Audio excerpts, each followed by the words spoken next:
Hi, I am Sanjay Patel. Today we are going to discuss what is a Cauchy sequence and solve some problems. How to check a given sequence is Cauchy and how to prove the given sequence is not a Cauchy sequence. So let us start with the definition. Definition of Cauchy sequence. So let xn be a sequence of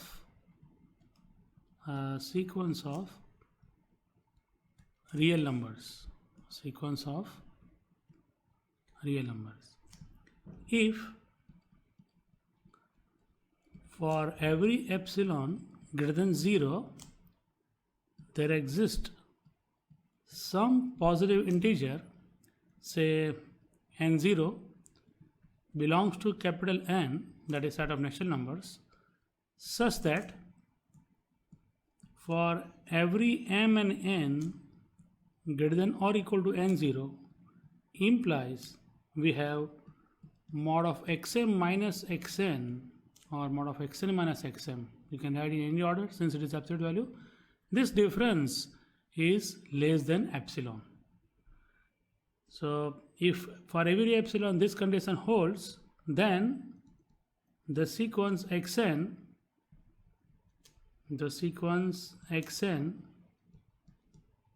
is said to be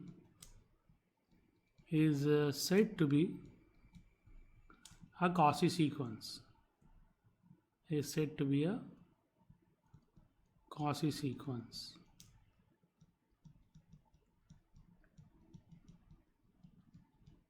Okay, so I will be proving first example of Cauchy sequence.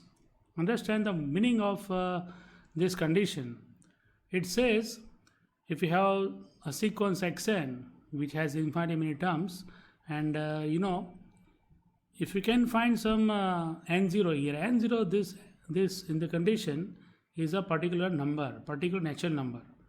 Say if it is 100, then this condition says that if we take any two subscripts m and n greater than or equal to 100, okay, then the corresponding terms of the sequence, say xm and xn, are very very close to each other, and you can make the difference or the distance between the two terms after some term onwards as small as you want, because this epsilon is an arbitrary positive real number.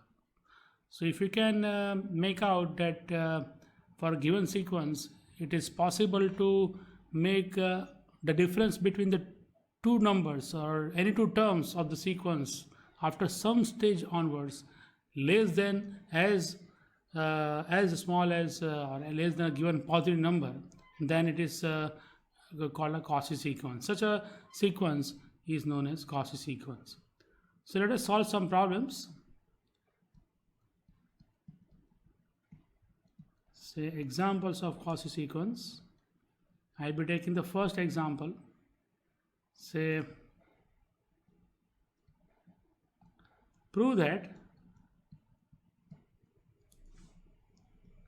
the sequence 1 upon n is a Cauchy sequence.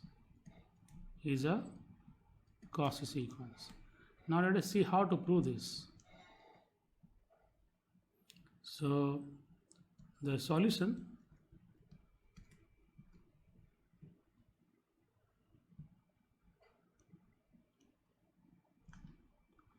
for the solution, first of all note that I can call the 1 upon n, the formula, as xn. Say it is the nth term of the sequence. Okay, and let us start with the arbitrary positive real number epsilon, and epsilon greater than 0 be given. Now my job is to find out a positive integer n0 such that, so let me write down, our aim is to find Okay, we want to find some n0 belongs to n such that for every m and n greater than or equal to n0 implies mod of xm minus xn is less than the given epsilon. Okay, so we'll concentrate on this xm minus xn. So let us consider this xm minus xn. Here mod of xm minus xn means xm means the mth term, that is 1 upon m, minus xn, that is 1 upon n, and I want to make this difference less than the given epsilon. I have to find some restrictions on m and n, how much large I should take m and n so that this difference will be less than the given epsilon. We know that this mod of a minus b, this value is always less than or equal to mod of a plus b. So I can write like this. Okay. And now applying the triangular inequality, I can get this is less than or equal to mod of 1 upon m plus mod of 1 upon n. Because you know that mod of a plus b is always less than or equal to mod a plus mod b. And since m and n are natural numbers, they are positive, so I can drop the absolute value sign and I can simply write 1 upon m plus 1 upon n. I want to make this sum less than the given epsilon. And remember here, m and n both are changing, both are variables, both are greater than or equal to n0. So what is that n0 here? So we understand this way. Let me explain this in this form. Suppose if I consider m is greater than n0 here, okay, and n is also greater than or equal to n0. So if I take the reciprocal, I want 1 upon n m here. So 1 upon m is less than or equal to 1 upon n0, and 1 upon n is less than or equal to 1 upon n0. So if I make this number, which is common here, as say less than epsilon by 2, then each of these term, this 1 upon m and 1 upon n will be less than epsilon by 2 and epsilon by 2, and hence finally the sum will be less than epsilon. So what should I do? I must choose say 1 upon n0 such that 1 upon n0 is less than epsilon by 2. That is equivalent to say that I should choose my n0 greater than the number 2 upon epsilon. And this n0 is a positive integer, and I should choose that positive integer greater than this number. Remember, this number I cannot take directly as n0 because this can be a real number. It depends on the value of epsilon. So what I will do to take n0, which is greater than this, is I will take the number bracket 2 upon epsilon plus 1. You know this this function, a bracket function, or you can say greatest integer function. If I take this value to be n0, then it will serve my purpose, because in this case n0 is a positive integer, since 2 upon epsilon and 1 both are positive, so n0 is positive, and it is an integer, positive integer. Also n0 is 1 plus something, so it is obviously greater than this 2 upon epsilon. So that now we can write directly after doing this kind of thinking. So we'll define n0 is equal to bracket of 2 upon epsilon plus 1. Okay. So what happens as a result? This implies this n0 belongs to n first of all, and n0 is greater than 2 upon epsilon. Okay. So therefore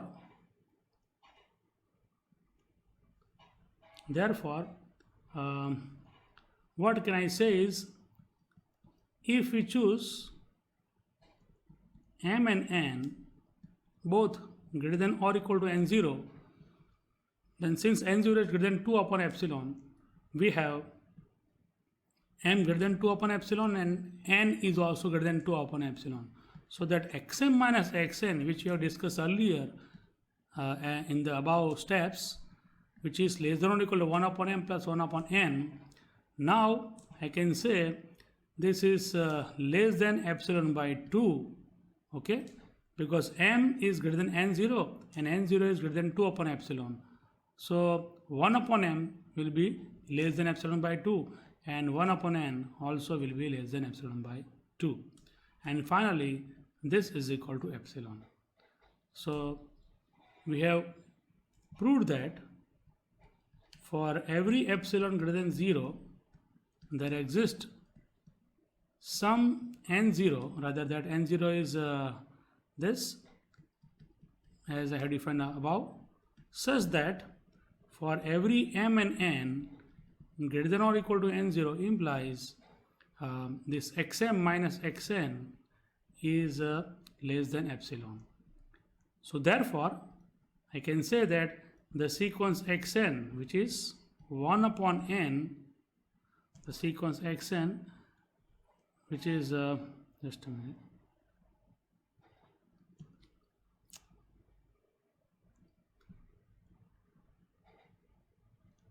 the sequence xn, which is 1 upon n, is a Cauchy sequence.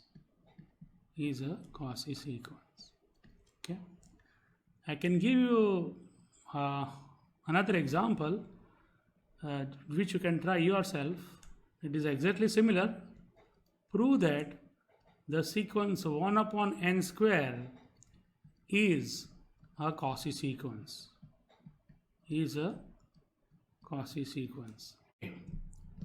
So let me take another example. This you can try as homework. So I will be taking the new example in which we are going to see how to prove a sequence is not a Cauchy sequence. So let me take the third one. Prove that, so I am giving you the reason also, I mean the conclusion also. Prove that the sequence root n is not a Cauchy sequence. Is not a Cauchy sequence. Now here we have this sequence xn is equal to root n. So if you take n very large, then the square root also becomes large. Okay, so you can imagine that if you take n tends to infinity, means if n becomes very large, then the square root is also very large, and therefore I cannot make the difference between the two terms after some term onwards less than any given number. It can be less than something, but not less than any given, means or every epsilon, okay, or every positive number. So we may think that this cannot be a Cauchy sequence. That is one intuition. Okay, so if you try something like this, for epsilon, suppose I directly explain this way. Let us take epsilon is equal to say 1, some positive real number, and let us try for this epsilon whether we can satisfy that condition of Cauchy sequence or not. So for epsilon is equal to 1, what I have is xm minus xn is equal to root m minus root n. Okay, and here I want to take this m and n greater than some n0. Okay, here m and n both are greater than or equal to n0. So I want to compute this value. What I will do here is let me take some natural number m and n which is greater than n0, and I can compute the root m and root n. What we can do best is let us put m is equal to say n0 square. So I can get m is equal to n0. I can take m greater than or equal to n0. Let me take some another number n as say n0 plus 1 and it is square. So n0 plus 1 square is also greater than n0. So this m and n both are greater than n0. And therefore in this case, if I try to find mod of xm minus xn, what I will get is root n0 square minus root of n0 plus 1 square, correct? Which is nothing but mod of n0 minus mod of n0 plus 1, which turns out to be mod of minus 1, and that is nothing but plus 1. So what I get is for whatever n0, see I have not written the value of n0 here. n0 you can take any natural number. Suppose for any natural number n0, if I choose my m and n like this, then what I am getting the difference xm minus xn as mod of minus 1, that is plus 1. Okay, and this cannot be less than any positive real number epsilon greater than 0. Okay, this is not less than the given epsilon, which is 1 here. Okay, it is equal to 1. So I can take say epsilon is equal to say 1 by 2 also, then this condition fails obviously. So if you choose your epsilon less than 1 or 1 also, then by taking this m and n, you can show that the difference mod of xm minus xn is not less than that epsilon for whatever n0 you choose. So the condition fails. So what I can say here is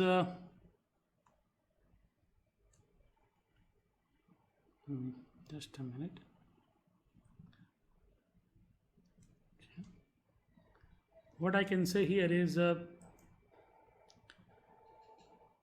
for every epsilon greater than 0, I mean for not every epsilon, for epsilon is equal to 1 greater than 0, there is no n or there is no n0 such that the condition for every m and n greater than or equal to this n0 implies xm minus xn less than 1 holds. Okay, there is no n0 for this condition holds, and thus I can say the sequence root n is not a Cauchy sequence. Is not a Cauchy sequence. Okay. Let me take some more example, some difficult one. Say, let us take our fourth problem. Prove that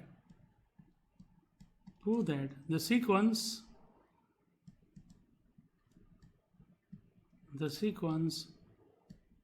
sigma 1 upon k factorial, do you remember this? This we already discussed earlier.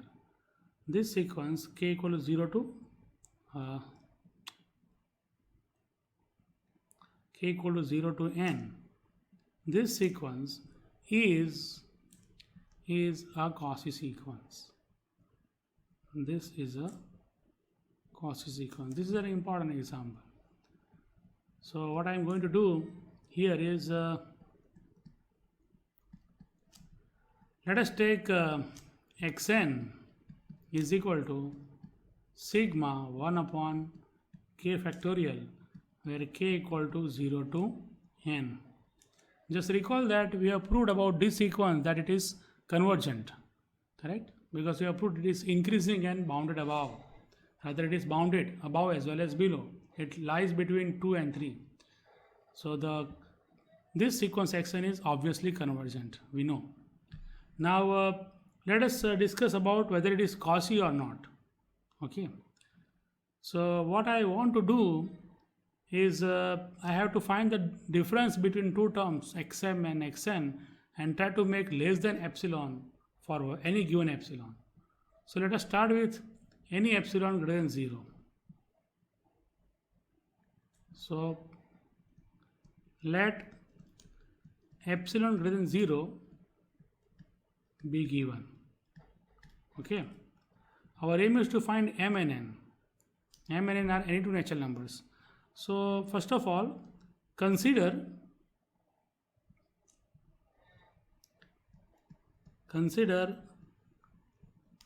two natural numbers m and n belongs to n such that n is greater than m. M and n can be equal also. Let us take m greater than n greater than m. Then if I find the difference xm minus xn, okay, or xn minus xm, whatever. So what I will get here is sigma k equal to 0 to m 1 upon k factorial minus sigma k equal to 0 to n 1 upon n factorial. Okay. Suppose m is say 20 and let us just understand. Suppose this is 20 and this is say 50. Okay. So what will happen if I take the difference here? Then the first 20 terms will be cancelled. That is 0 to m. The terms corresponding to k equal to 0 to m will be cancelled with the terms in the second summation. And what you will get finally is the terms for k equal to m plus 1 to n, and there is a negative sign because I have written this after this, but negative sign we can ignore because of this absolute value. So I can write this k is equal to m plus 1 to n, where of this 1 upon k factorial. Okay, and now I will be removing that negative sign and also the absolute value, since everything is positive here. So this is simply sigma 1 upon k factorial, k equal to 0 to k equal to m plus 1 to n. Okay, let me write this in the expanded form. For k equal to m plus 1, I will get 1 upon m plus 1 factorial. For k equal to m plus 2, I will get 1 upon m plus 2 factorial, plus and so on, plus the last term will be 1 upon n factorial. And this is less than or equal to, I can drop a modulo sign also, or because everything is positive, this is less than or equal to 1 upon m plus 1 factorial plus 1 upon m plus 2 factorial and so on, plus 1 upon n factorial. Okay, and we know that n factorial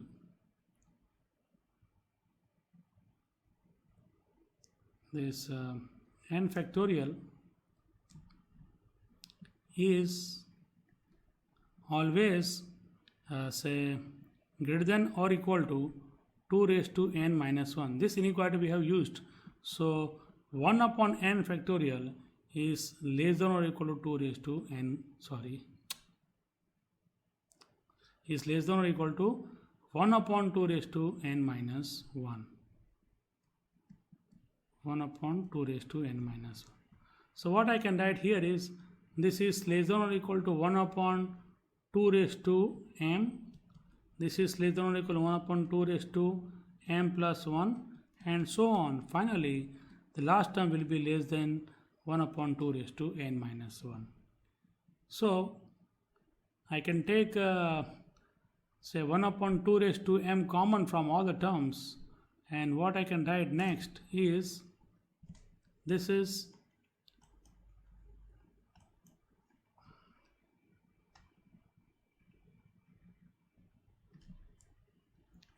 less than or equal to,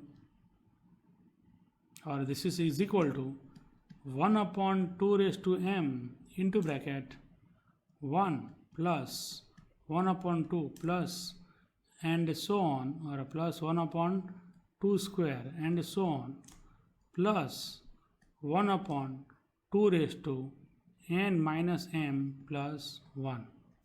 Correct? Which I can write, this is less than 1 upon 2 raised to m into 1 plus 1 by 2 plus 1 by 2 square and so on up to infinitely many terms. If I consider the infinite sum and remove this, okay, so this is less than this thing. And this square bracket quantity is, it is a geometric series, and the first term is 1 and the common ratio is 1 by 2. So the sum of this geometric series is 1 upon 1 minus 1 by 2. We know this result, sigma a into r raised to n minus 1 for 1 to infinity is a upon 1 minus r if the ratio satisfies this condition, mod of r is less than 1. Here r is equal to 1 by 2, it is less than 1, and the first term is 1. So this value is 1 upon 2 raised to m into 1 minus 1 by 2 is 1 by 2, so it is 2, which I can write as 1 upon 2 raised to m minus 1. Okay, so what we have proved here is this xm minus xn is less than 1 upon 2 raised to m minus 1. So let me rewrite, thus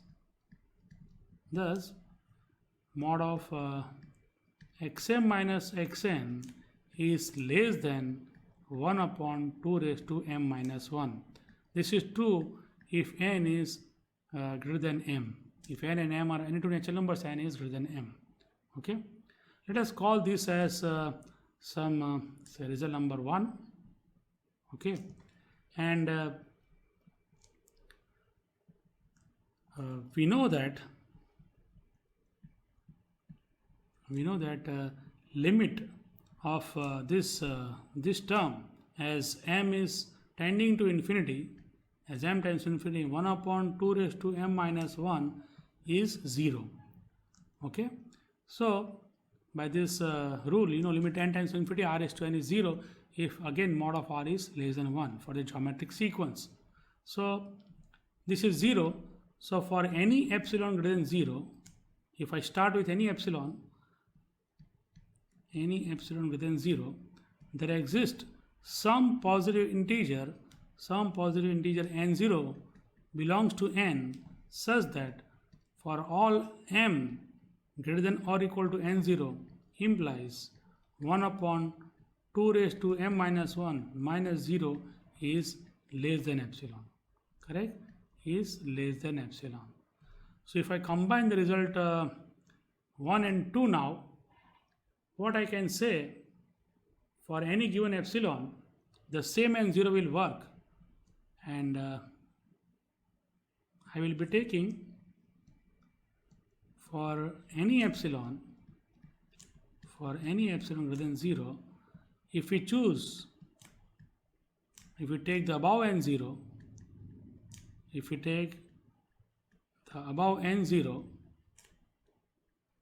then we have for m and n greater than or equal to n0, we have mod of xm minus xn, okay, which was less than 1 upon 2 raised to m minus 1 in that result 1. This is by result number 1, and this is less than epsilon because of result number 2. Okay, so if we combine 1 and 2 like this, I can show that xm minus xn is less than epsilon. Remember, here n is greater than m and m is greater than n0, so I can use this inequality, and thus it follows that the sequence xm, or say the sequence xn, is a Cauchy sequence. The sequence xn, which is sigma 1 upon k factorial k equal to 0 to n, this sequence is a Cauchy sequence. Okay. Let us take another important example which we have discussed earlier, and this example we are going to show that this is, I think, result number problem number 5. Okay, so the thing is, prove that the sequence sigma 1 upon n, okay, sequence 1 upon n is not a Cauchy sequence, is not a Cauchy sequence. So what I will be doing to show this, as we have discussed earlier, say whenever you want to prove that some sequence is not a Cauchy sequence, then for a particular epsilon you must show that whatever n0 you choose, you can always find the two particular terms xm and xn where m and n are greater than n0, for which the difference xm minus xn is not less than that particular epsilon. Okay, so how to do this here? So let me take first of all two natural numbers, say n and m belongs to n such that n is greater than m. Okay, then we have mod of say xn minus xm. If I choose this way, that is mod of sigma, say 1 to, it is n 1 upon n minus sigma 1 to m 1 upon n, or you can say 1 upon k, whatever. This is equal to, we get finally, if you simplify by opening this bracket, this summation, you can prove that this is equal to sigma, let me write directly in the expanded form so that you can understand more clearly. So this is 1 to n and this is 1 to m, and n is greater than m. So all 1 to m terms will be cancelled from this first summation, and what you will be left with is 1 upon m plus 1 plus 1 upon m plus 2 plus and so on. The final term is 1 upon n. Okay, and this I can write as, I can remove this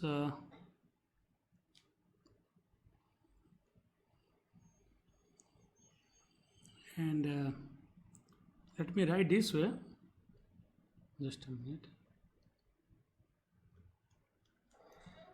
What I want to prove is this difference is not less than every epsilon greater than 0. So how to find out this thing? Here m plus 1, m plus 2, n is the largest number. Okay, so if I replace all these terms m plus 1, m plus 2 by the largest number, what happens is this sum is greater than, if I put n the largest here, then 1 upon n is the smallest. So I am replacing all terms by the smallest number. So this sum is greater than, say, 1 upon n plus 1 upon n plus and so on plus 1 upon n. Okay, because 1 upon m plus 1 is greater than 1 upon n. 1 upon m plus 2 is greater than 1 upon n, and so on. Because m plus 1, m plus 2, all these are less than n, because we have chosen n greater than m. Remember that. So how many terms are there in this summation? This is equal to mod of, there are n minus m terms. So I can say n minus m times 1 upon n.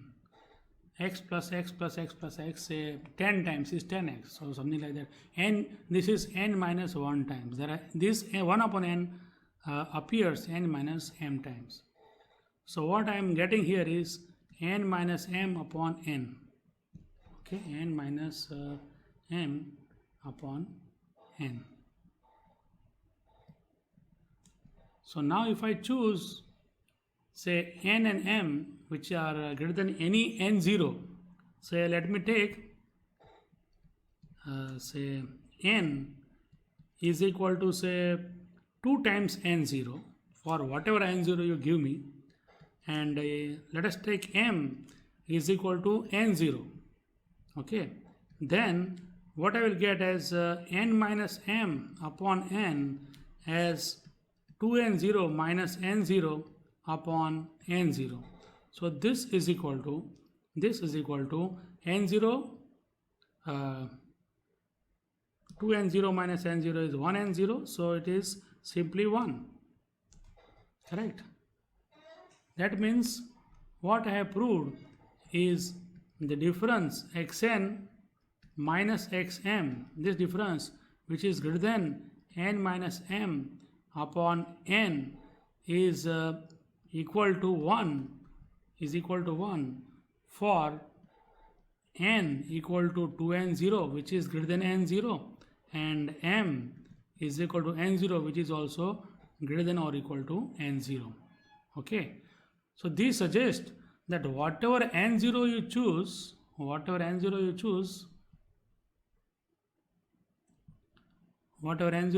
here, any natural number, you can always select these two natural numbers, n and m, defined like this, 2 times n0 and this, so that the difference will be greater than 1.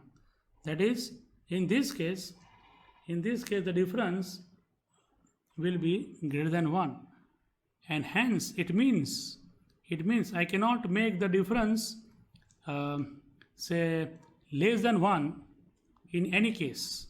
So if I give you epsilon is equal to, say, 1 by 2 greater than 0, then for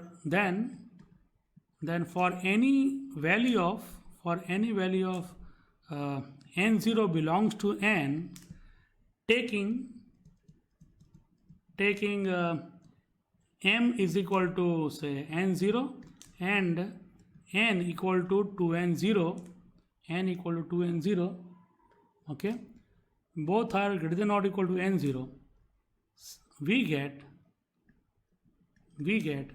mod of xm, or rather xn minus xm, whatever, because it is absolute value, doesn't make any difference. Xn minus xm is greater than 1. Okay, that is, it is not less than the given epsilon, which is equal to 1 by 2. So therefore I can say the conclusion is that the given sequence 1 upon n is not a Cauchy sequence. The sequence xn is equal to sigma 1 upon n. This sequence is not a Cauchy sequence. This is not a Cauchy sequence. Okay, so from these 4 or 5 examples, you understand how to think about a sequence is Cauchy sequence and how to prove it is not a Cauchy sequence. Okay, you can do more practice. I will be giving some more problems, and the next lecture we are going to derive the very important theorem about Cauchy sequences. So thank you.